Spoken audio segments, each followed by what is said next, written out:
And it gives me great pleasure to welcome you all to the very first high-level session of the E-commerce Week of 2022. And the focus is on keys to harnessing e-commerce strategies for inclusive development. I think this is something that we all discuss even at the opening. How do we make sure that these digital technologies are going to benefit the all and not just a few? Please note that this event is broadcast live and also live streaming on UNCTAD Facebook. The session will be interpreted simultaneously into all UN languages with interpretation provided through Zoom. So our interpreters are there. Thank you so much for being with us. So dealing with national digital transformation is key to make progress towards all 17 SDGs. Given the high speed of digitalization and the still huge digital divides, and also the emerging data divide, that could make things quite more complex and also scary. It is essential for development partners and implementing agencies to come together and deliver as one. And what we have learned in our own work, and you will hear and you know from your own ground experience, no one can do it all because it's a very much a cross-cutting, it's a general purpose technology, and it cuts across many sectors. Since this outbreak of COVID-19 pandemic, the interest in harnessing e-commerce for development has surged in all parts of the world. And I was just talking to the distinguished representative of Bangladesh, and he was telling me how the uptake has been huge during COVID-19 in Bangladesh. So as more people and businesses increasingly go online to find the goods and services they want to buy, that also means that it is extremely important for sellers to have an online presence. The good news is that a growing number of countries and regions now recognize the need to have national and regional strategies and policies and to pay a lot more attention to this emerging technology.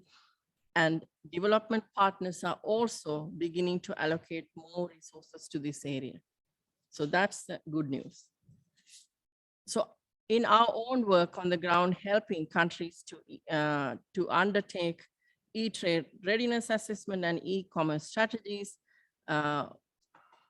we see that the e-commerce strategies can help to create a shared vision for all stakeholders and to foster a whole of government approach to building an ecosystem conducive to e-commerce, which involves, as you all know, actions to improve access to affordable connectivity, digital payment options, appropriate legal and regulatory frameworks, and development of appropriate skills, and then to create this vibrant digital entrepreneurship culture.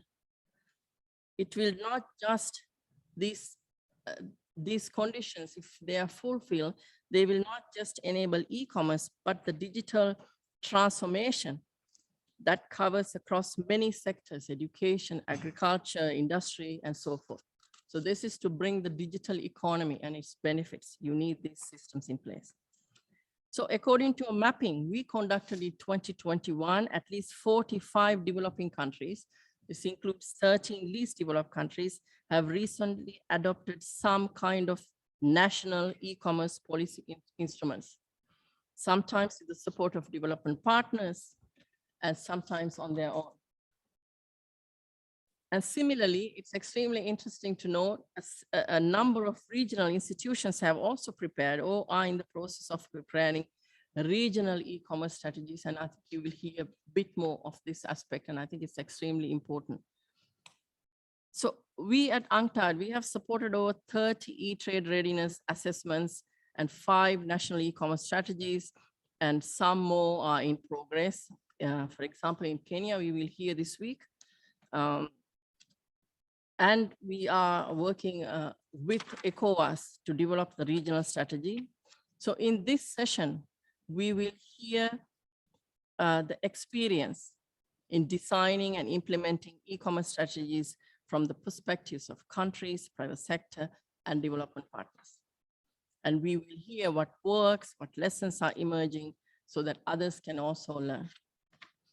So let me now give you a very quick tour of the table. We have a very nice setup of line of speakers. we have His Excellency, Mr. Sim Sokeng, is the Secretary of State of the Ministry of Commerce of Cambodia. And then we'll have, after him, we have Her Excellency, Ms. Beauty Manake, Assistant Minister of Ministry of Industry and Trade now from Botswana. The name is just coined recently. Minister, we will hear from you. And Excellencies, you have been involved in developing e-commerce strategies in your own country. So we would really want to know what they expected from the strategies as tools for harnessing e-commerce for sustainable development, and what also you expect from development partners as you go forward.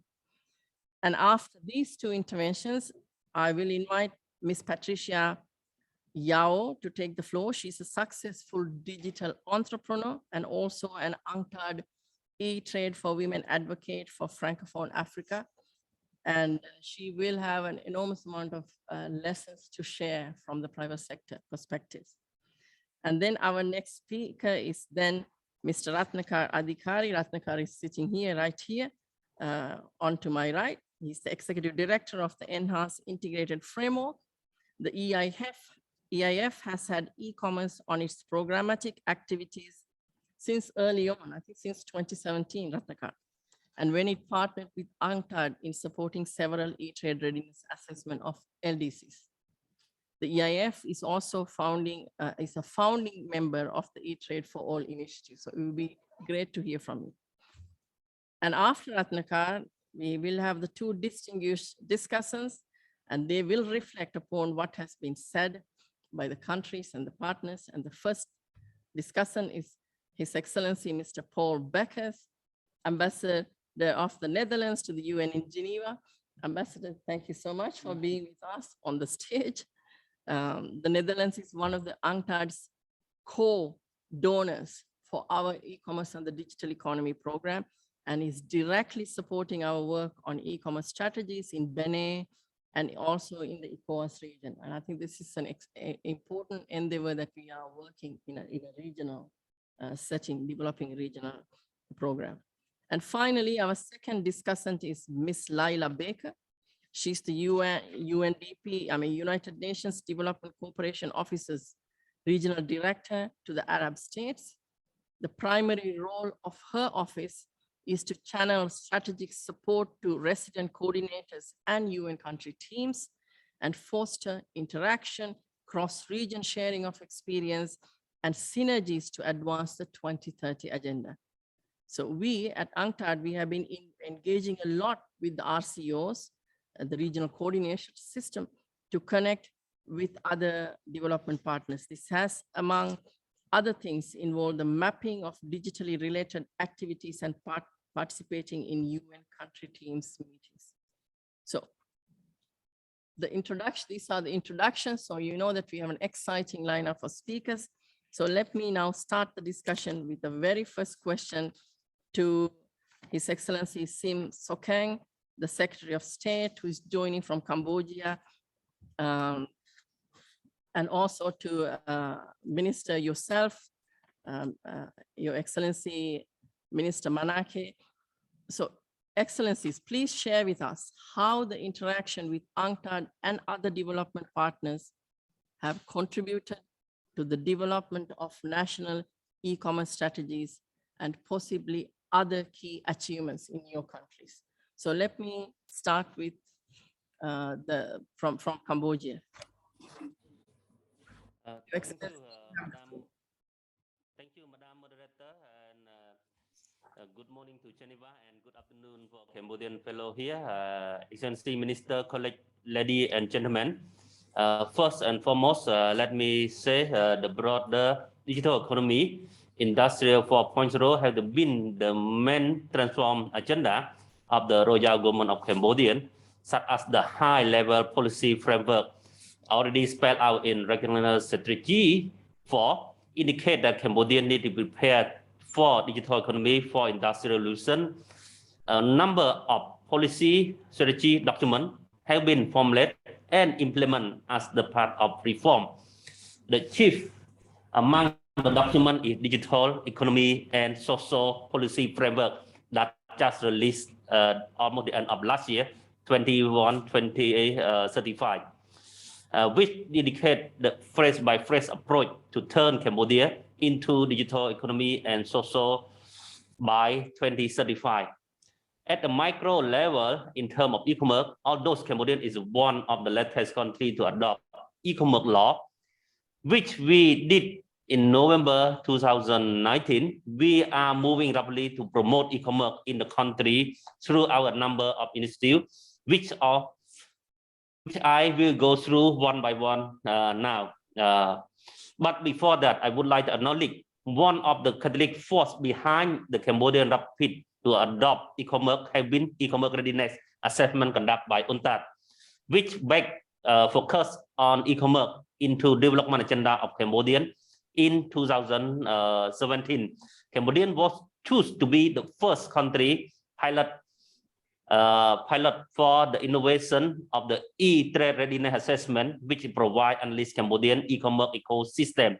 I personally, on that time, as the Director General for International Trade, I involved directly with some of the UNTAD experts. I really strongly appreciate in personal and also in my capacity as a Secretary of State now for this very, very useful that we can say.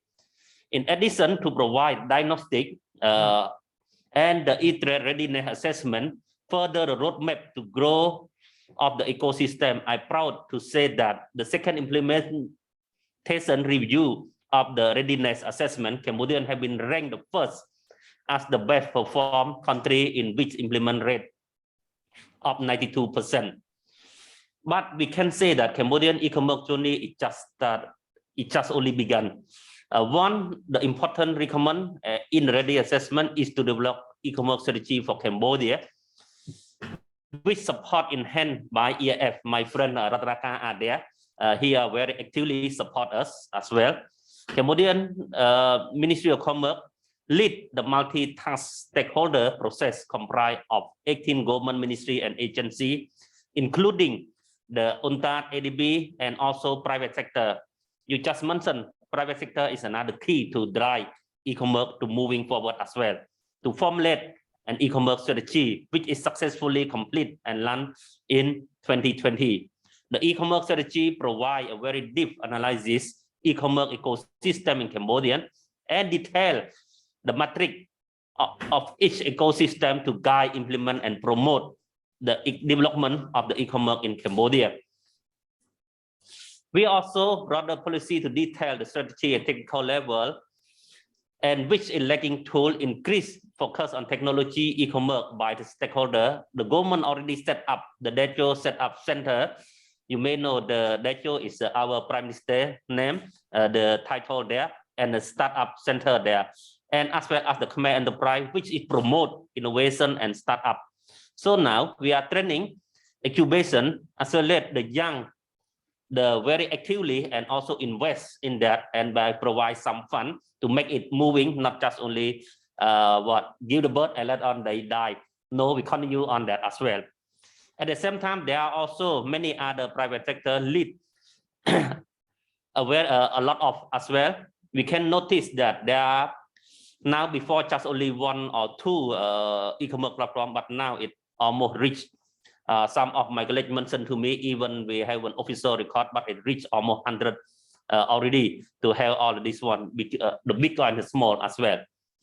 At Ministry of Commerce, as a top fund support by EAF and the Royal Government, we are currently implement Go for E-com with objective to rely potential e-commerce for Cambodian SME. Our flagship e-commerce platform we call CambodianTrade.com, which is just launched last month this year, and Mr. Ratanaka, the Executive Director of EF, also joined with my minister there at the event as well. This platform is allow our SME to market and sell their make in Cambodian product for both domestic and also across border.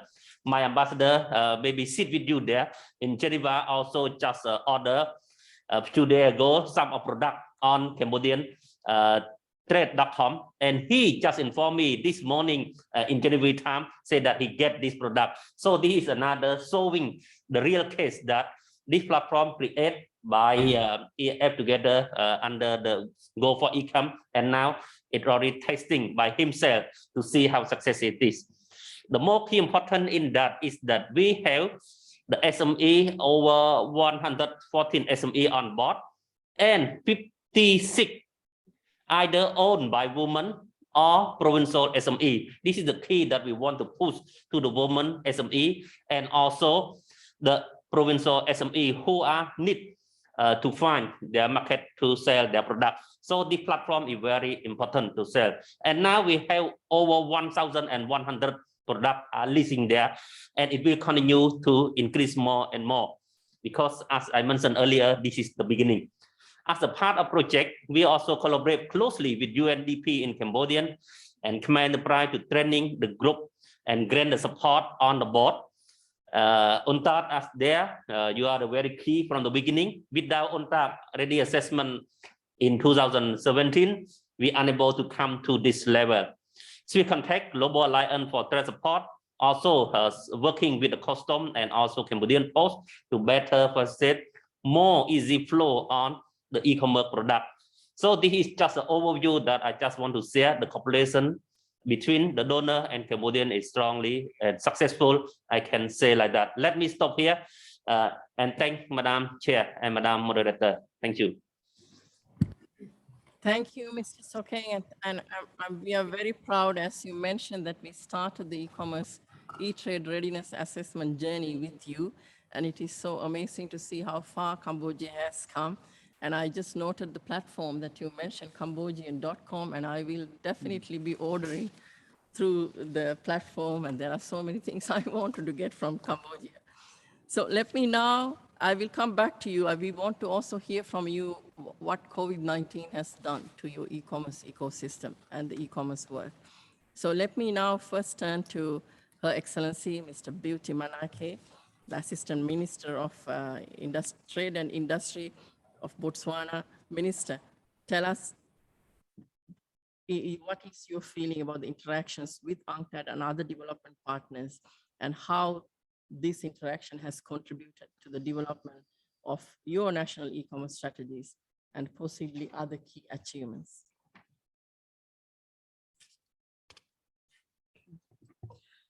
Thank you, moderator, and good morning to you all.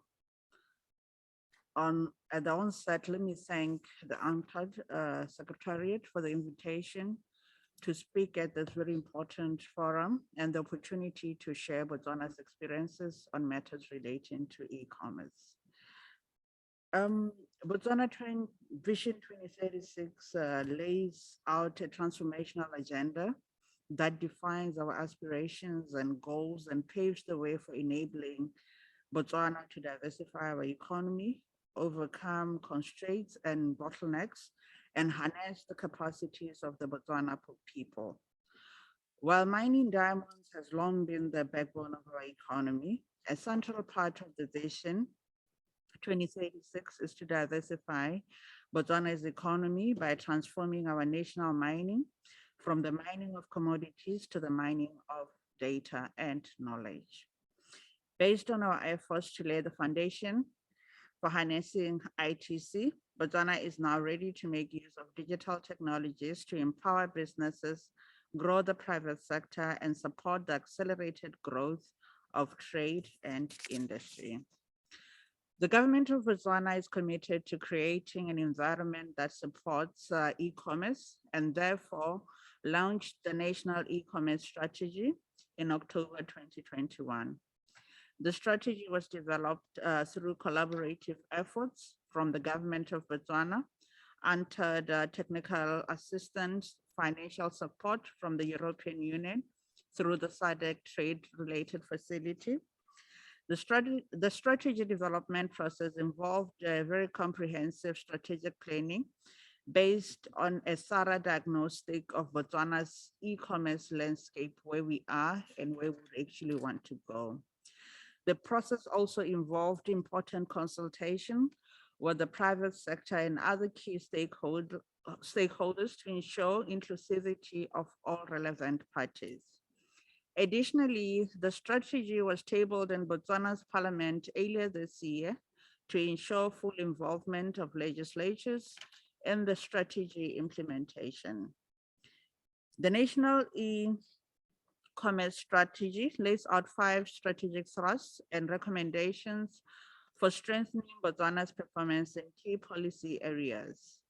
To support us in achieving our Vision 2036, NDP 11, which is the National Development Plan, and the SDGs, the e-commerce diagnostic look took into account priority areas of our developmental agenda, including growing our country's export markets, private sector development, citizen empowerment, job creation, productive capacity, global competitiveness, diversification, and building a knowledge-based economy.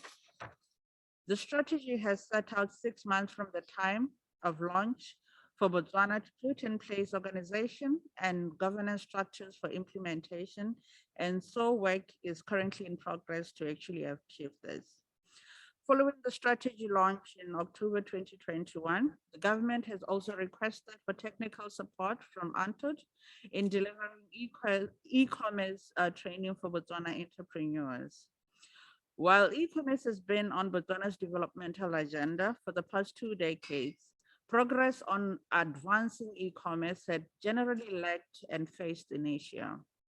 The new national e-commerce strategy will play a critical role in advancing our e-commerce agenda.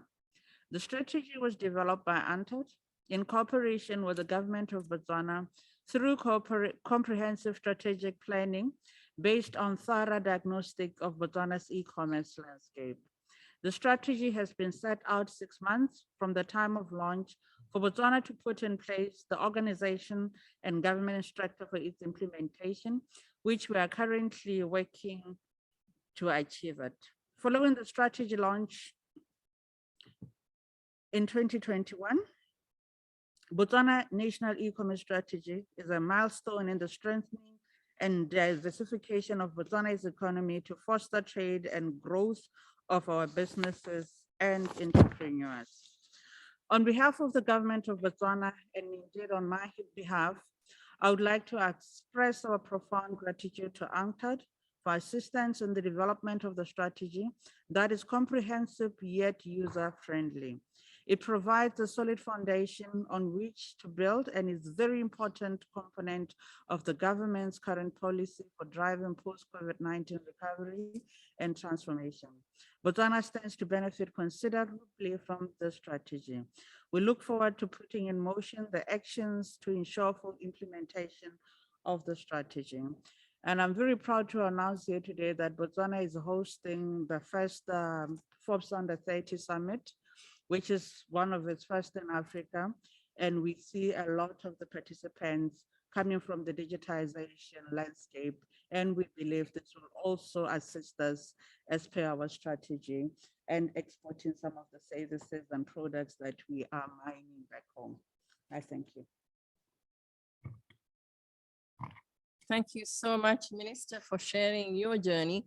And I know that, when we started the Botswana e-commerce strategy development with you, and then the COVID happened to us, and we could not even come. I think there were a couple of missions were there, but we wanted to have a lot more engagement on the ground. It couldn't happen. But what we also noticed was how you managed to get all the multi-stakeholder groups together to do the work. And I'm very happy to hear that the strategy is already presented to Parliament and the governance and institutional structures are now being put in place. So this is a long journey, but I think you have put the right steps in the right direction. So thank you so much. So can I go back to both of you again?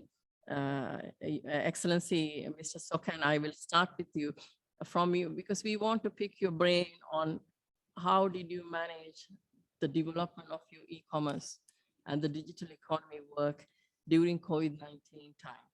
How did you make sure that the e-commerce strategies that you have put in your countries are going to contribute to economic recovery and to reduce inequality and sustainable development, and then of course to contribute to the wider digital transformation in your economies. And I'm sure you have a lot to share with everyone. So Excellency, Mr. Sokang, you have the floor. Thank you, Madam Moderator. This is a very, I can say, very good question and also challenge question as well, because it is you have mentioned 3 points there: economic recovery, also to ensure equality and social development. Let me share some. Frankly, not only Cambodia, I believe that many countries in the world, the co-economic is the one who bring the increasing of economic activity very high in the world. And suddenly, before the COVID, they also have some, but it's not so high. Immediately, when the COVID coming, the online purchasing jump up immediately, because you may see that many are locking down. And our country alone, even on the lockdown time, we locked down about a month, and only the transporter who order by e-commerce allow to travel. The rest, you have to stay home. You cannot go anywhere. Even we, the government officer cannot, only 2%, 1%, 2% able to come to office. So very small, the rest. And for the e-commerce business, they are able to perform as their business, normal business. And some even never doing the online business, they have to find a way to survive.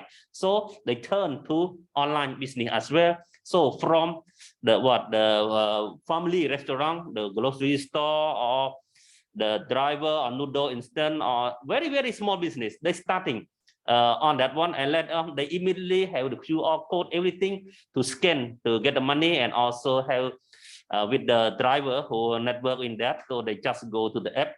We have many apps here, from the international to the local development, and the local also with us many years already. And let on they boom during this pandemic time. So this is the more interesting to bring the business. And some, if they unable to turn to the e-commerce, this is another challenging. So why, as I mentioned earlier, the Go for E-com project, and also before that is the UNTAC who are doing the readiness. This is give us very good ground, and I can say on time. Even before that, we are prepare ourselves ahead. Immediately it comes, it booming, and also able to catch this opportunity and make the business still survive. Ministry of Commerce, even during that time, we divide the zone, and we are the one who also help to support them due to the red zone. The normal red zone, this is very close lockdown, nobody in and out on that area, but the food delivery, everything able to can, and Ministry of Commerce facilitate them and moving the good inside to the red zone. We divide red zone, orange, and also the yellow. So this is the 3 zones that we are involved. Now you're asking us about the strategy. For sure, the strategy that we are spelled out, that we are working with UNTAD, EIF, all are there. We ensure that we fully implement all of that. At the same time, we also have the, as I mentioned earlier, the strategy that until 2035, they are mentioned there very well. I just bring out the policy first to you. They add that develop infrastructure that enable digital transformation, and also second, building the reliability and confidence for digital system. In that, they have 3 pillars. First, it is a must, building the digital citizen. If all our citizen is not digital, not use the mobile phone, the surprising I can say to you that in Cambodian, we about 120% have the mobile phone. So it means that we have about 6 million people, but we have subscribers over 20 million people. So some of them have more than one number. And by the latest statistic, they are about 80% to 90% they use smartphone. So this is the thing that I can say that digital citizen is very important. Second, digital government. So not only citizen in general, but the government itself, the ministry itself also have to be digital. So you may see that Ministry of Commerce is among the lead government ministry who are pushing for digital government. And everything service with the Ministry of Commerce, you can go online. Regarding from licensing to certificate origin for export, everything there. And the last one is the business. The business is another key. So 3 of the 3 groups are together. This is the another 3 pillars that make us the e-commerce able to go to ensure that economic recovery as well as to ensure that they grow and continue there. Another basic and real example I may pick up back from the Go for Income project. The Go for Income project, why I mentioned earlier that the women, we target the women and provincial SME because they are the one who may strongly affect the most, we can say, the most and very hard time for them during this one. So why we target them first and bring them into CambodianTrade.com. I believe maybe Ratanaka turn he maybe help us to advertising as well. And thank you to Madam Moderator that going to order the good from Cambodian as well. In that, you may see the result, we get about 50% is women SME and also in the SME in the province. This is the thing.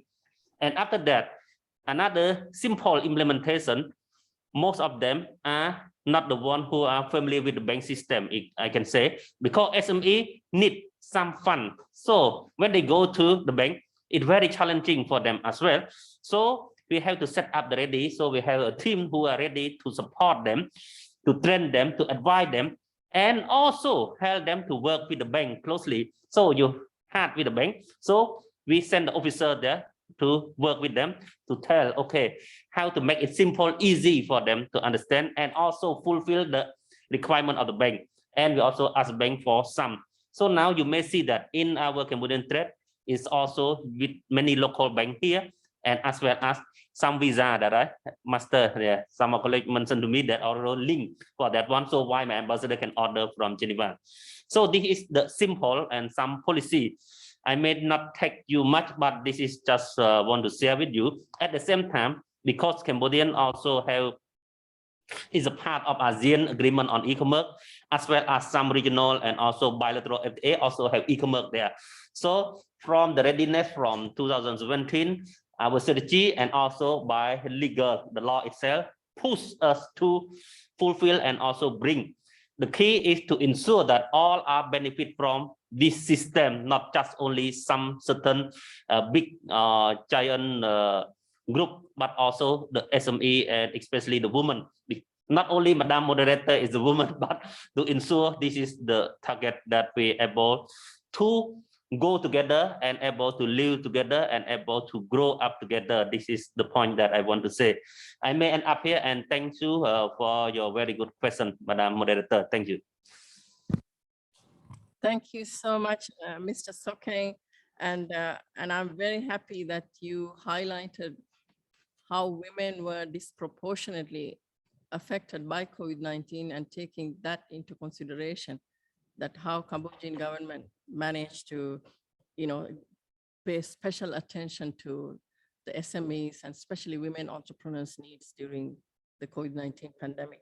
And having lived in Southeast Asia for about a decade of my life, and the business is run mainly by women, and it is run by women, small, medium enterprises. So this is it's a great stride that you have made, and I'm sure there are a lot of lessons to other countries and how you can take forward the recovery process using the digital economy tools that you have put together. So let me now turn to the Minister yourself. From what is the Botswana's experience of COVID-19 recovery, and how did you make sure that this emerging digital technologies and digital economy is going to contribute to the larger economic goals and SDGs? Minister, you have the floor. Moderator, allow me to first highlight that over the past 2 years, we've seen that the COVID-19 pandemic has accelerated the deployment of ICT and digital technologies. These technologies played a crucial role in dealing with the crisis, facilitating social distancing and helping to cap the spread of the virus. In Bhutan, like many other developing countries, the pandemic affected small businesses. At the same time, it played a critical role in accelerating e-commerce uptake and the growth of ICT connected citizens and consumers, and growing interest in digital processes and online procurement. These technologies are helping to support business continuity and driving the economy. despite the shutdown of business activities and consequent economic contraction caused by the virus. In brief, COVID-19 and the need for social distancing accelerated the digitalization of our country, both in the public and the private sectors. Botswana's major e-markets such as SkyMart reported substantive growth in Q2 of 2020 as a result of COVID-19. In addition, the government has introduced a number of measures to support digitalization. As part of our work with UNTAD to develop a national e-commerce strategy, we conducted a public servants survey on technology, e-commerce and COVID-19 recovery. Its objective was to assess the extent to which the pandemic had impacted Botswana's public servants, especially with regard to ICT and e-commerce adoption, and to help identify technology-related measures that could support Botswana in its recovery efforts. The survey found that many government offices had launched technology-based initiatives and innovations to cope with the crisis, accelerating digital transformation of the public sector. The use of e-government experienced e-services, experienced growth. Approximately 50% of the survey respondents also reported having teleworked during the pandemic and were more efficient and effective as there were less interruptions as they are in the office. The result pointed to some clear trends. More than 90% of survey respondents believe that their digital technologies play an essential role in enabling people to handle the coronavirus crisis. Nearly all of the respondents had used the internet for personal and work purposes since the advent of the COVID-19. Most of them use the internet several times a day. Some 90% of survey respondents reported that the crisis had increased their digital technology use. My main advice is to make sure that e-commerce strategies contribute to economic recovery, reduced inequality, and sustainable development would first of all be to sustain and ensure that this momentum towards increased digitalization continues post-COVID-19 and leveraged in support of broader development objectives. For Botswana, the national e-commerce strategy is an important component of government's current policy for driving post-COVID-19 recovery and transformation towards the diversification of building a knowledge-based economy. E-commerce channels have deepened and expanded during the crisis. This is evidenced by faster proliferation of mobile phones, laptops, tablets, and other ICT devices, and the shift of many activities to an online channel. The growth of overseas e-commerce markets also poses a potential e-commerce opportunity for competitive exporters in developing countries. The Parliament of Botswana also attended virtually, hence making it more effective as the executive was able to multitask, hence working towards the Vision 2036 and achieving the SDG goals. My final advice is highlighted in our national e-commerce strategy and particularly related to the youth. Even before the coronavirus crisis, online jobs were on the rise in Botswana. As a result of the pandemic, however, the number of digital jobs has increased exponentially. The proliferation of jobs in the virtual world has made possible a wide range of jobs involving remote, online, and flexible work has resulted in growing employment opportunities for workers across the spectrum, including the youth, retirees, women, and persons with disabilities. This is a remarkable opportunity for job seekers to gain vital work experience. Supporting citizens for online and digital jobs is crucial. Tapping these job opportunities means ensuring that citizens, and in particular our youth, are equipped with skills to perform those jobs, productive capacities. Moderator, let me conclude by indicating that our new national e-commerce strategy is available on the Ministry of Investment, on the Ministry of Trade and Industry website, in case anyone would wish to access it, as well on the Untitled website. You could find it at www.gov.bw/ministries, Ministry, Trade and Industry, currently Investment, Trade and Industry. As we continue to grapple with the pandemic and its aftermath, the strategy will be a valuable tool to Botswana and its economy. I thank you all for your attention. Thank you very much, Minister, sharing your experience in Botswana and how did you tackle the COVID-19 pandemic, and to make sure that the uptake of the digital technologies, did well. And I think it's also a good practice for all other countries too, that what you have done by undertaking a survey on the adoption of digital technologies. And I'm sure that will help you to identify the priority and the critical areas where the more investment is needed and more investment needed quickly. So thank you so much for sharing this experience. Now I understand that the next speaker, Ms. Patricia Yao, the founder and the CEO of Quick Cash in Cote d'Ivoire, unfortunately is not able to connect because she has difficulties of connection. And this also shows the, this really brings the it's a reality check for us. And we always say there are 2.9 billion people still not connected to the internet. And it shows, and she's a very successful entrepreneur. And she is, she's a trailblazer in her business, and she's unable to connect from Cote d'Ivoire. So I'm very sorry to hear that, but I'm sure we will hear from her in other occasions. So I also want to let you know that there is a chat function. So please, put your questions if we have time. We would like to take up your questions and, get our panel to give some insight for, thinking on that. So let me now turn to my dear friend Ratnakar. Ratnakar, as you know, UNCTAD has been analyzing e-commerce, and we have been doing capacity building on e-commerce way before e-commerce became a fashion. In fact, we have been in the business of e-commerce for the last about 27, 28 years. And the EIF also has been supporting financially some of the ET ready assessments that we undertook, and very first ones, and subsequently also some e-commerce strategies, for example, in Cambodia and Senegal. So please share with us some lessons for LDCs to consider in this context based on the EIF experience. I think you have a vast amount of experience in this area. Thanks.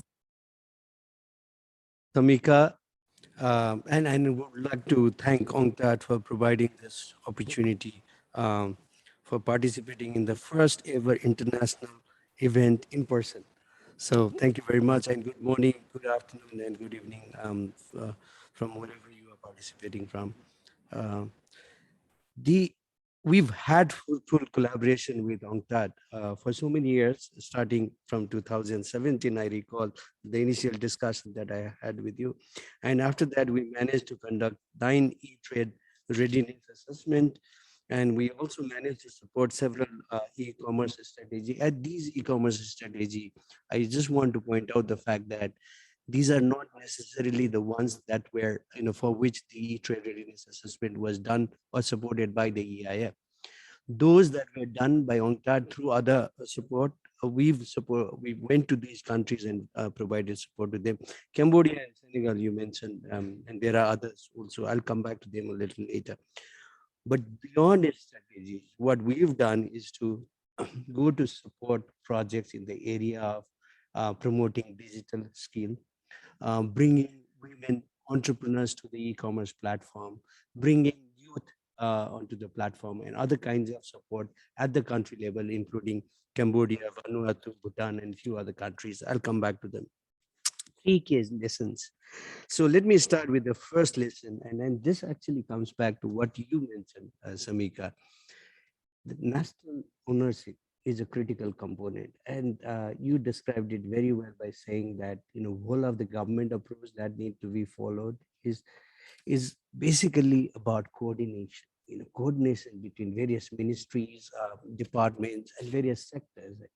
is a critically important part, because we've seen that in a number of countries, once the government takes the ownership, then they would sort of take forward the agenda, whether or not they are able to mobilize additional resources from partners such as us.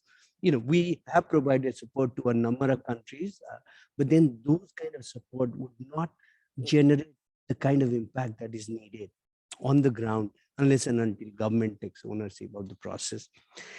Just give you three examples. I'll just give you three examples in terms of ownership and coordination.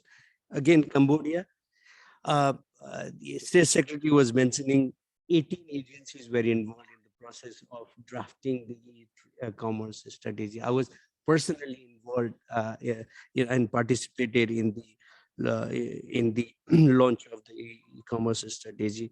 And I saw the participation and engagement of all the stakeholders, including Ministry of Finance, Central Bank, Custom, the Postal Service, and others. Right. So that's one. The other example is the Go for eCam project that Secretary of State was mentioning in the case of Cambodia. There also, the government is collaborating with customs. Cambodia Post is a very important partner for the government to implement this project as well. Bhutan is another country where I can give you this example of the first ever e-commerce project that we supported was in Bhutan. The e-trade infrastructure project that we supported in Bhutan involved 6 agencies, including the Ministry of Economic Affairs, which was the nodal ministry responsible for implementing the project, together with the Ministry of Information and Communication, Food Corporation of Bhutan, because it involved digitizing some of the trade-related activities of commodities, including potato and cardamom, and Security Exchange, Royal Security Exchange Authority of Bhutan was also involved in that. The third example is the example of Nepal. We prepared the e-trade readiness assessment. We provided support. UNCTAD did the e-trade readiness assessment, and then the government started taking its and moving it on its own, meaning that e-trade e-commerce strategy was prepared by the government itself, government staff. They prepared it. We didn't provide any support except for the coordination and meeting, workshop organizing support. Then they prepared the e-commerce legislation themselves without any additional support. So once the government has that ownership, they can take it forward. They can literally run with it. In Vanuatu, another example in the Pacific country, customs and postal services are working together, and this is a project that UNCTAD is implementing together with UPU, Universal Postal Union, another partner of ours through the EIF support. So that's another example where the coordination is helpful. The second lesson is it's important to address binding constraints. What we've seen based on these 9 e-trade readiness assessment and others conducted by UNCTAD, that there are 3 key constraints. These are called binding constraints. One relates to strategies, policies, and laws. Another one relates to skill, and the third one relates to infrastructure. We've supported a number of countries in addressing them. In terms of a strategy, we've supported a strategy development in Bhutan, Cambodia, Rwanda, and Senegal. Then we provided support on skill development because we thought it would be critical. And we went beyond a strategy in terms of providing support. One example is the support that we have provided in South Asia. And this is the project being implemented by UNESCAP. UNESCAP is implemented a project to provide capacity building and skill development support to women entrepreneurs in the region. And they have already trained 1,500 women. They've also created a website, a platform called We Sell Online, where more than 500 women entrepreneurs have been registered. And this has actually become a very good opportunity for women entrepreneurs to conduct B2B amongst themselves. The exporter from Bhutan women entrepreneur from Bhutan exporting to India, from India exporting to Bangladesh, from Bangladesh exporting to Nepal. So that's been a very, very good example of how skill development can be instrumental in helping women entrepreneurs.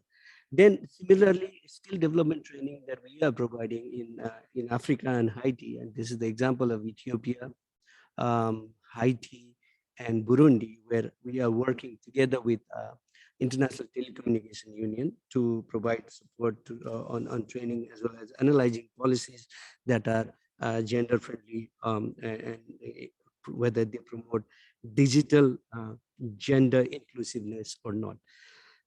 Similarly, we've supported in terms of infrastructure, we've supported platforms development in Cambodia. Cambodia is this example, and Ambassador Kim Bichet, who is here, he showed me the first, this morning, first order that he placed, and it arrived in Geneva in 2 weeks' time. I would also like to order this, for utilizing that platform, particularly the Cambodian rice, which is famous, and Cambodian black pepper, which is also famous, and in many other silk products and whatnot. So that's a part of the Go for Ecom project that we supported, which was described by State Secretary. More importantly, in Senegal, we supported the development of e-commerce platform, and that's also a critical part. Then the third point, actually, and this is a lesson as well, relates to partnership. Now I realize that I was looking at the questions. So on the second question, there is something about partnership. I'll come back to that later. It's essentially, yeah, it's about the importance of partnership, actually. We started with e-trade readiness assessment together with UNCTAD, supported a strategy for which we partner with various organizations. We partner with UNCTAD to prepare the e-commerce strategy in Myanmar, which unfortunately could not be finalized because of other challenges. And we are also partnering with UNCTAD, with the Trade and Gender Division on sensitizing policymaker on the gender dimension of digital trade policy. And as I mentioned, we are partnering with UNCTAD on this Vanuatu project, where we are linking custom with postal service. Similarly, other e-trade readiness partners we are working with. ITC is another example where during the period of pandemic, we realized that we need to sort of bring more women to the digital marketplace, and we partnered there to bring women who are involved in floriculture production and marketing activities to digitize their activity and to bring them to the platform in the Gambia. This is a very successful project. Similarly, I mentioned the example of ITU and UNESCAP, where we are partnering, and even at the national level. And again, the example of Cambodia is noteworthy. The project, the Go for eCam project that we supported, there are 3 partners that I know. Ambassador is here; he might be able to elaborate, or the Secretary of State might be able to elaborate. When we launched the project back in February 2020, we already had the government already had identified Australia and UNDP as partner together with EIF. And then later we found out that government has also received support from Swiss Contact. So that's a very good example of partnership.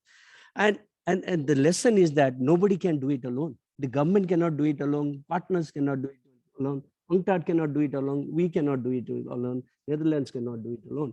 So the key words are coordination, collaboration, cooperation, and synergy. I'll stop here. Thank you. Thank you, Ratnakar. This is very good, and I think you brought experience from many countries. And what are the key lessons that we see as we take this e-commerce agenda forward? And I think it's extremely important, the point that we all need to talk about this whole of government approach and the coordination. And it is extremely difficult to coordinate governments. I mean, I have worked in a finance ministry, and I know how difficult it is to get ministries into one room, especially the ministries that are involved in e-commerce agenda are like a big ego ministries. You know, you have the finance ministry looking at the e-payment system, you have the ICT ministry, the entire infrastructure projects, and you have trade ministries, and you have central banks. You know, get them all into one room. It's not easy. But I think if you get that going, the results will be amazing. And this is what we have seen in Cambodia. And also in Cambodia, the minister also, the trade minister who took the lead also remained in his post for a while. So that gives a lot of consistency and the confidence and the trust to take the agenda forward. And this is what we also saw in Botswana's case, because you had many ministries coming together. And even when we launched the e-commerce strategy, there were several ministers in the room. So there is an enormous amount of ownership, and I think this is extremely important. And you talk about partnerships. And so this is where I come to Ambassador yourself. Yes, we have done these e-trade readiness assessments, and now it's the next step has been to implementation of this e-trade readiness assessment. And Ambassador Netherlands has supported our work, and you have been instrumental in supporting us to implement the actions proposed in e-trade readiness assessment. So I like to ask you, and I like to hear from you, how you see the role of donors working together with developer agency to connect the dots. I think as Rastrakar, as you mentioned, because no one can do it alone. So you have the floor. Okay, thank you very much. Thank you very much, Madam Moderator. Ladies and gentlemen, good morning, dear panelists. Good morning still. Also, thank you for introducing me to the word ego ministry. I never heard of that before. I think it is appropriate with what you said about governments. I do subscribe to that. It's an honor for me to contribute to this high-level session of the e-commerce week. You want me to talk about donors or also talk about our priorities? It's up to you, because I think I had two questions, but you can, you can combine if you want. All right. You can talk about the partnerships. How much time do I have? How much? You have about 10 minutes. Oh, that's a lot. Okay. Thank you very much. And I'll speak. First, also, I want to say that, and then picking up to Mr. Adhikari, right? Mentioning that no one can do it alone. I fully subscribe to that. And that's why we are such a strong partner of UNCTAD. And of course, many other countries. No, the Netherlands by far cannot do it alone, as any other country. And I think because the partnership, especially with the E-Trade for Women initiative, we aim to inspire, support, connect, and give a voice to women, digital entrepreneurs in developing countries. But really wanted to stress that we appreciate the partnership we have with UNCTAD in a broad sense. On policies issues, I think it's good to give our perspective, if you allow me, to give our policy issues that are important to enable more inclusive digital economies. And that's 4 points I'd like to raise, and then I come to your issue on the donors. Well, digitalization has truly been transformative, significantly alerting or altering many aspects of modern life. It's at the center of a formidable economic transformation with vast opportunities, and it is changing how and what is consumed, produced, and traded. The COVID-19 crisis has confirmed the crucial role that e-commerce already plays in our economies. Just think of the way, as you asked for examples, think of the way we are doing our groceries online through digital platforms, or having the possibility of convening our meetings online, which usually go well. Not 100%, but I think we have learned to do that well. Now, my second point is basically following the first one. Digital trade, digital platforms, and data are more than ever essential for our economies and societies. The digital economy particularly provides great potential for developing countries and vulnerable groups to untap potential that seemed impossible some years ago. And I was impressed by the example of the Secretary of State of Cambodia earlier, who was mentioning a coverage of 120% in his country. I think it was a very good example of from where we were to where we are now. And the Netherlands works together with organizations such as Untapped to untap that potential and make sure that e-commerce works for all. My third point, Madam Chair, opportunities lie in unlocking the economic potential of small businesses outside of traditional flows of goods and services. This can be done by allowing them to access world markets in a much easier and cheaper way. And more needs to be done to allow SMEs to enter entrepreneurs to be able to create value in the digital economy and to increase trust and confidence in the services they use and in the way that data is handled. And my fourth point, as touched upon before, e-commerce especially provides opportunities for women. And in fact, and I like statistics, I hope you do well as well, according to an International Finance Corporation report from 2021, women can add over $14.5 billion, $14.5 billion to the e-commerce market in Africa between the year 2025 and 2030. That's an enormous number. That makes facilitating women's access to digitalization and engagement in digital trade a strong business case in itself. Now, picking up your point on donors working together with development agencies to, as you said, to connect the dots for more inclusive participation in e-commerce. I think it's said by others, the rise of the digital economy comes with various challenges. And one of the biggest is the digital divide. Madam Moderator, Director, you just mentioned the 2.9 billion people that are missing out. And therefore, the Netherlands and many other countries as well invest in inclusive digitalization through capacity building and through technical assistance. Examples, UNCTAD's e-trade readiness assessments and the e-trade for women initiative are two of the examples. They're initiatives that the Netherlands contributes to.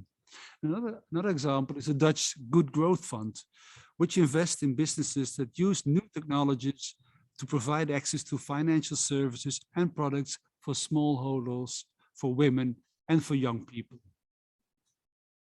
Connecting the dots is an important cornerstone in our work with relevant organizations such as UNCTAD, but also ITC and WTO.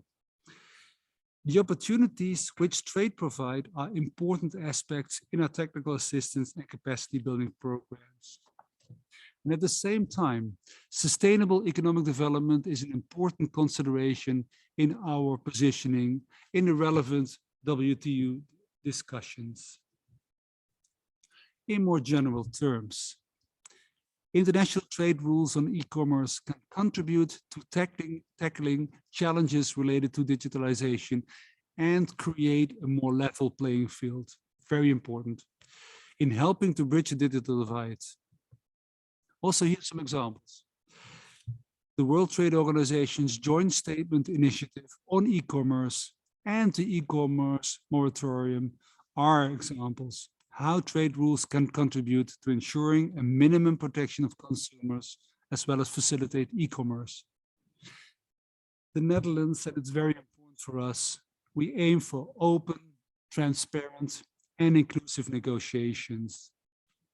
Rules should take into account the development dimension and address specific challenges of developing countries. And here's an invitation to several countries. Some developing countries already participate in the e-commerce negotiations, but some do not. And I invite colleagues from other developing countries to join the negotiations as well and to make their voices heard.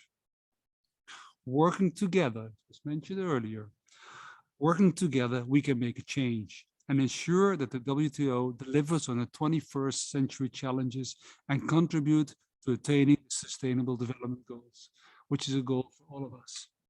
Thank you very much, Madam Moderator, Madam Director.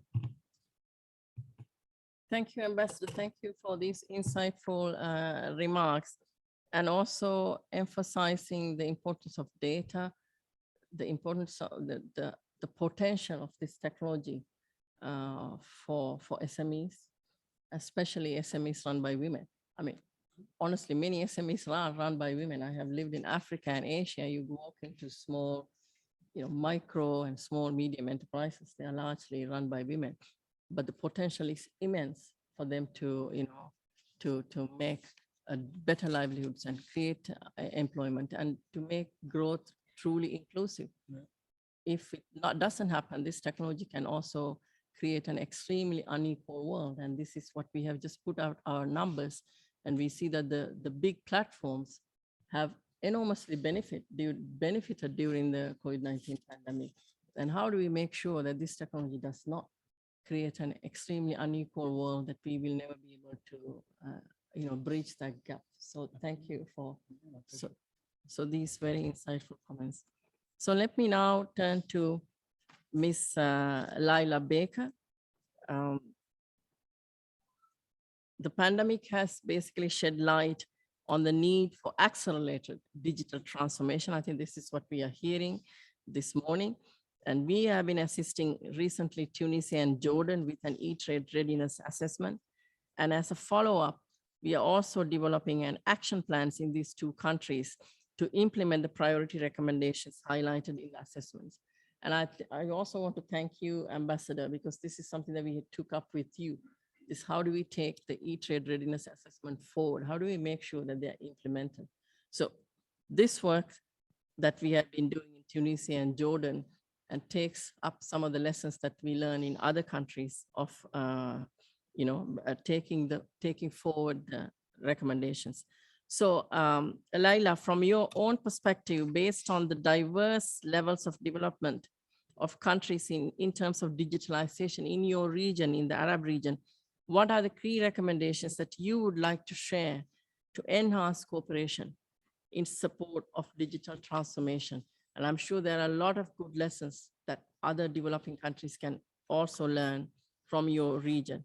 And then also, please, if you have any concrete examples of what the regional DCO for Arab states is doing on the ground, and please also share this with us. You have the floor. Thank you very much, Madam Chair. Good afternoon, good morning to everyone who's here, and Ramadan Kareem to those who are observing. It's a pleasure to be here and to also have listened very carefully to the speakers before me. In a region that is plagued by conflict and instability, and taking note that the UN turned 75 2 years ago and was trying to roll out a very significant reform where development systems are concerned. This is a key moment for us to take stock about our work and using our privileged vantage point of connecting between private sectors, governments, and the population, and ensuring that our work is both perceived as valuable as well as actually adding to the contribution around the national development journeys. Technology, notably our ability to communicate through digital means, has allowed for a wide array of feedback on our work as the UN, and particularly in UN at 75. And with little more than 8 years to go in the decade of action, we're grossly behind on ensuring sustainable development goals are achieved. If you add to that in COVID-19 and the pandemic that's ravaged the world, and it has disrupted societies and economies and the way that we function, it's a little bit unclear and ubiquitous about what the role of digital technologies have played and will continue to play in our lives. And we've heard many speakers allude to this. But I think it's more critical than ever that we take a closer look at how IT and the digital transformation can be used much more responsibly.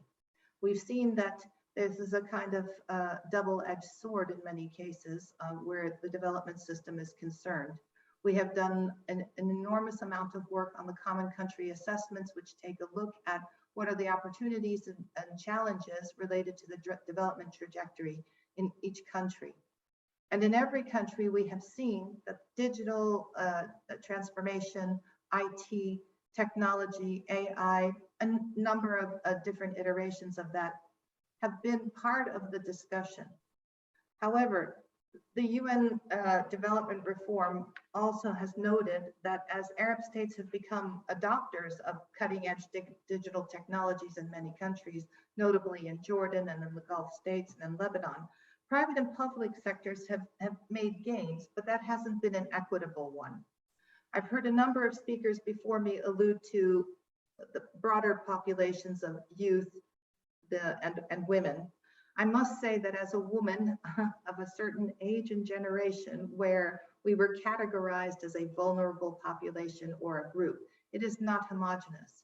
And so from my perspective and where I sit, whether that is in the Arab states or on the development system as a whole, I see the digital divide playing an opportunity for us as a great equalizer. We've noted that when we did our stock takes, there were three significant areas where governments and the development trajectory focused on: economic recovery and growth, and innovation, where technology and the digital transformation was noted. And while both the economic recovery, innovation, and growth are very positive elements in and of themselves, if they are not encompassing of the broader socioeconomic norms in a country and in the subregions where we are, where conflict, inequality, unequal access to skills, the internet itself, banking and technology, as well as social norms on gender and poverty are not taken into account, I feel that the digital divide will be only one of the major challenges.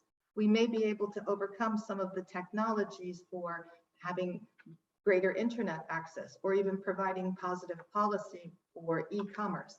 However, similar to what we've seen in the last decade across the region and in many places in the globe, my fear is if that is not done equitably, we will remain a contributor, albeit one that is unwittingly contributing to that, in greater inequality and marginalization.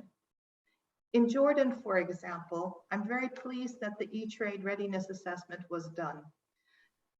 A decade and a half ago, Jordan had an upper middle income status and was a thriving economy with a fairly robust middle class. However, that status has been compromised by a number of factors, including the influx of multiple refugee waves, COVID, and the sub-regional dynamics, which have also impacted economic growth and e-commerce on the whole.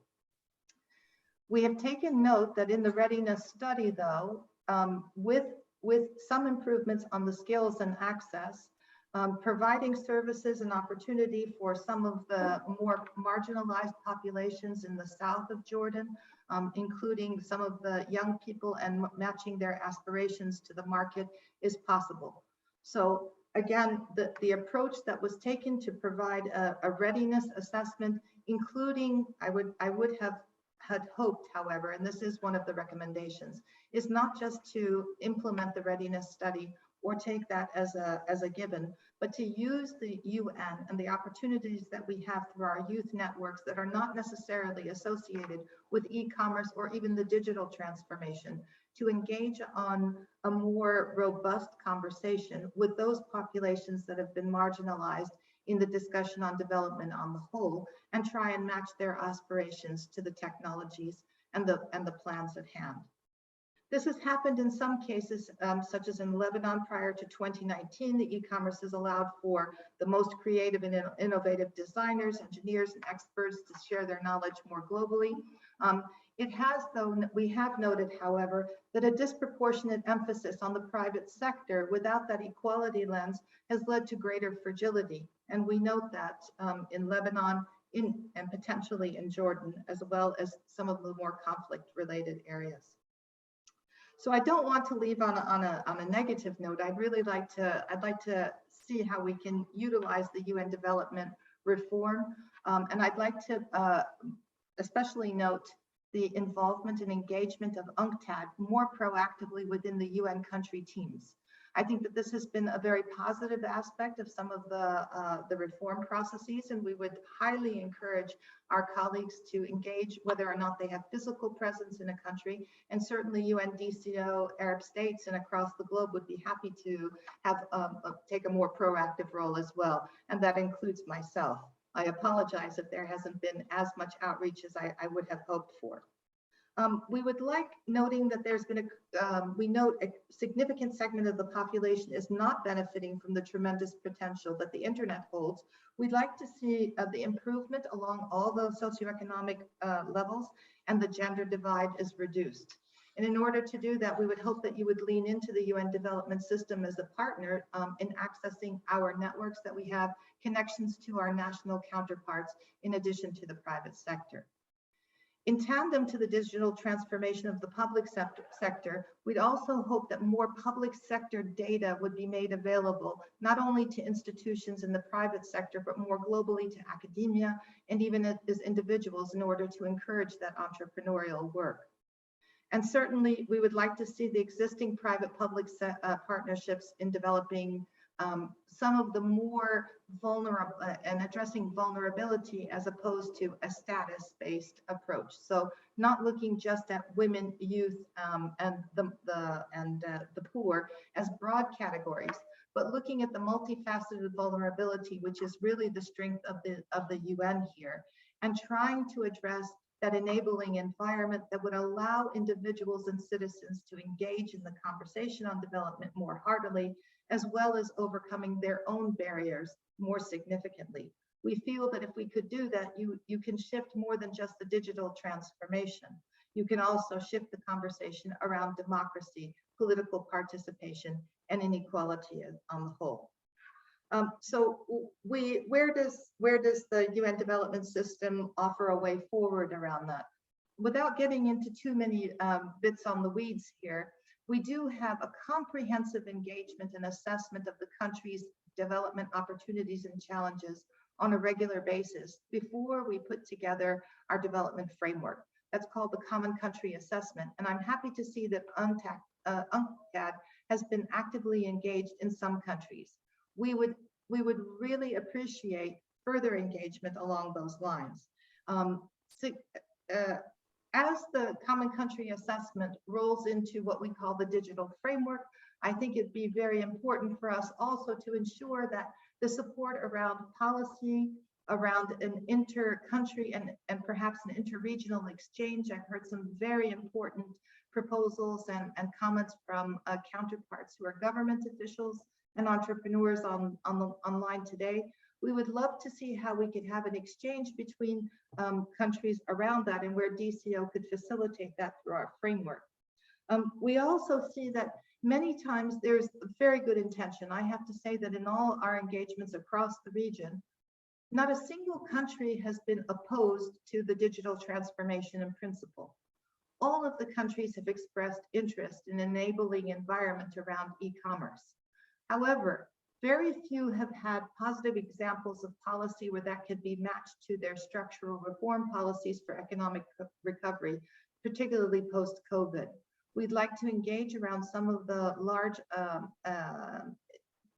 IFIs, particularly the IMF, and have a conversation that's more tripartite, where the UN could be the convener of that discussion and bring together the partners from UNCTAD and the UN system on the whole, IFIs, and others who could engage in a more enabling and holistic environment to ensure that we have artificial intelligence, cloud computing, machine learning, whatever is the necessary foundation for a robust e-commerce to be a platform at the heart of the digital transformation in the Arab world and the achievement of a much more equitable economic growth and platform.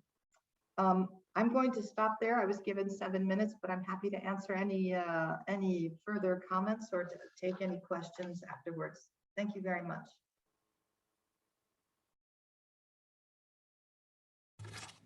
Thank you very much, Ms. Baker, and also highlighting how the UN system can come together to deliver at country level. I think we'll have a very good example of where we are working in ECOWAS, so in West Africa, with working with most of the RCOs in the region in developing an e-commerce strategy, regional strategy. I think there will be a lot of discussions later on in the e-commerce week of that experience. And I think that's the way forward for us to bring together the system. And also you raised this very important point of data, that there is, public sector data is not, I mean, honestly not available. We don't know what's the size of the digital economy because there's no systematic data collection is done at the statistical institution level. So this is another aspect that we all need to pay attention. So we have a few minutes left. So I'm going to open the floor for, I have questions from the Zoom, our participants from Zoom, but let me open the floor for you all in the room first.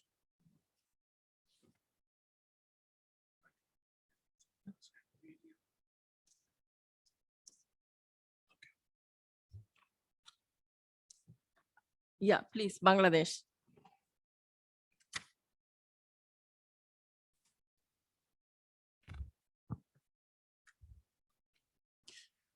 Thank you, Madam Chair. Thank you very much for giving me this opportunity to speak in this high-level session. As Bangladesh, in terms of e-commerce, has a significant progress during the COVID-19 period. Bangladesh was implementing Vision 2021, where digital Bangladesh was an issue which has to be implemented by this period. And before COVID-19, we had some kinds of preparation in the country in terms of technology and infrastructure development. And during COVID-19, the e-commerce increased several times. We found it that is around more than 300% during the COVID-19. When pandemic started, government adopted lockdown in March, and nothing was open for the people. We found that it was difficult to reach essential commodities to the people. Then e-commerce was used. E-commerce Association of Bangladesh, in collaboration with the government, they started coming forward to deliver the essential foods, especially the baby foods, food products, and medicine to the people through their e-commerce platforms. And at the same time, we had to solve different kinds of supply side issues, like the perishable products, which were agricultural products produced by the farmers. Those are also difficult to market properly, as the physical market was not in present. Then Bangladesh started operating B2B service through e-commerce. Several steps were taken to market those agricultural products through the e-commerce entities. I thank UNCTAD for and rapid e-trade readiness assessment that was done in 2019. So that also gave us a way out that how we could go forward about e-commerce issues in Bangladesh. I also like to thank EIF for support. Initially, they provided for some training on capacity building on e-commerce entities. After that, government took a big project to develop the capacity of individual entrepreneurs in Bangladesh. Now we have around 2,500 active markets, and you'll be surprised to know that we have around 0.5 billion women entrepreneurs who are working in e-commerce platform. Those are the people, those also people, those became jobless during the pandemic, and also those who are the small entrepreneurs who had to shut down their shops, they also came out to e-commerce. And recently, some few initiatives also came out with connecting the small entrepreneurs, small shopkeepers. They have been taken into the e-commerce platform so that they can do their business. After the energy sector, now e-commerce is the second largest sectors that attract the FDI in Bangladesh. So even during pandemic, we also had some problems with consumer rights protection and also dispute resolution issues. Government has prepared several policy issues. We have prepared the digital commerce policy. And during the pandemic, while we're facing trouble with the e-commerce issues, we have developed SOP for e-commerce, SOP 2021. Now we have implemented the digital commerce identification number so that we can track e-commerce entities, either they are doing in compliance with the policy frameworks. And government is working with centralized dispute resolution system, complaint management systems, and also integrate the delivery system with online real-time tracking systems. Yeah, thank you so much for giving me the chance. Thank you very much for sharing Bangladesh's experience. And this is also a very early country where we came together to develop the e-trade readiness assessment. So now I have Mr. Richard Nevanshuti of the Ministry of Trade and Industry of Rwanda online. You have the floor.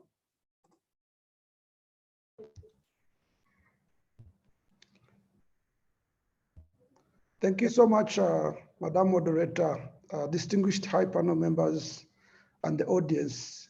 Let me first also express our appreciation to join this discussion on the e-commerce readiness and particularly the experience of Rwanda. I must underscore the opportunity to be speaking lastly because the experiences of different countries seems to be really communicating to the similar experience that we have. I wanted to just share a few points regarding the formulation of the e-commerce strategy and policy that Rwanda has also successfully completed. We did work with different partners, and by speaking to this, I want to come back to what was mentioned by many partners. Partnership is key to harnessing this joint e-commerce industry diving. And particularly here, we worked with different partners. Let me mention a few. We did, when we were elaborating the e-commerce strategy, we worked with UNCTAD from the initial stages of this development, but particularly working with all across government. And I think Madam Moderator, you mentioned it very well. All institutions that are centered to this were key in the elaboration of this policy. We talk about the economic cluster, which includes the Minister of Finance, the Minister of ICT, the Minister of Trade, and all the trade facilitation agencies. That was very important that in the collaboration of developing of this strategy, they had to come together to really define the pillars of this strategy, but also contextualize it to the current dynamics of the country. I also want to mention that with the support of EIF, we took it further step to elaborating a policy. This policy, which is a cross-cutting framework, really overrided on the strategy that we had already elaborated and within the context of the industry. I want also to indicate that I think one of the panelists mentioned, it is very important that the government takes lead in this, otherwise it remains a blueprint. For the aspect of Rwanda, we already had the Rwanda Master Plan that was providing sector-specific orientation to digitizing. And in this aspect, Rwanda particularly had already elaborated the ICT for commerce, which really indicated the deepening of e-commerce within this specific strategy. And it became very important that we rely to that and elaborate the strategy and the policy for e-commerce. A few other partners indeed played a key role in making sure that e-commerce really takes its center stage in facilitating trade. Some of these I could mention the government of Germany through the GIZ support, where we already have an e-commerce service center, which is intended to really minimize the barriers to entry for small and medium enterprises in adoption. The center now is onboarding over 600 SMEs, providing digital skills, supporting them to go online. And many of you could also visit the website or the platform that is now live, which is Rwanda Mart, that provides all the good made in Rwanda products that are available online. Just like other previous speakers spoke to it, there are so many other barriers that are being addressed by different partners. Some of these includes financial solutions. Here we worked with EIF in trying to support young, talented fintech solution developers that have come up with fintech solutions and making sure that they provide the relevant solutions that could support SMEs in onboarding and using these platforms. I also want to mention that we are already working with GIZ on the seal, particularly for security, and that is already advancing on a good stage. Madam Moderator, this is in the interest of really indicating how collaboration and enhancing partnership can make us really attain the SDG, particularly on digital inclusiveness. The government of Rwanda has also initiated the Connect Rwanda initiative, which is really intended to, among other operational support, put smart devices in the hands of many of our population. And this is key because it helps them now to start enjoying the benefit of e-commerce, but also using the latest devices. And here, Connect Rwanda is intended to really help many of our rural communities, talking about cross-border traders where we have a majority of cross-border women, providing them with smart devices like smartphones that would help them to understand and even practically onboard on some of these smartphones. With that, without taking much of the time, I want to really underscore the importance of partnership and collaboration that is really indicative in the last 2 to 3 years where we had COVID. For Rwanda particularly, we did move a good number of miles within onboarding and even having platforms. For example, in 2018, we had around 8 e-commerce platforms by private sector, but today we are talking about 100 platforms. And this is really an indication of how fast e-commerce is taking center stage in facilitating trades nationally and internationally. Let me end by thanking the invitation by UNCTAD to join this high-level discussion and submit to you, Madam Moderator. Thank you so much.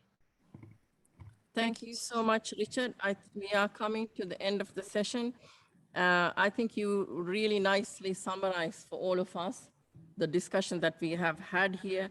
Is the coordination, the political will, the collaboration, partnership, basically connecting the dots, and how important all these elements that need to be in place to make sure that these digital technologies will deliver in an inclusive manner. So I think this is very nicely said. We have few more questions online asking how can a country request an e-trade ready and so forth, but these are mostly to us, to UNCTAD.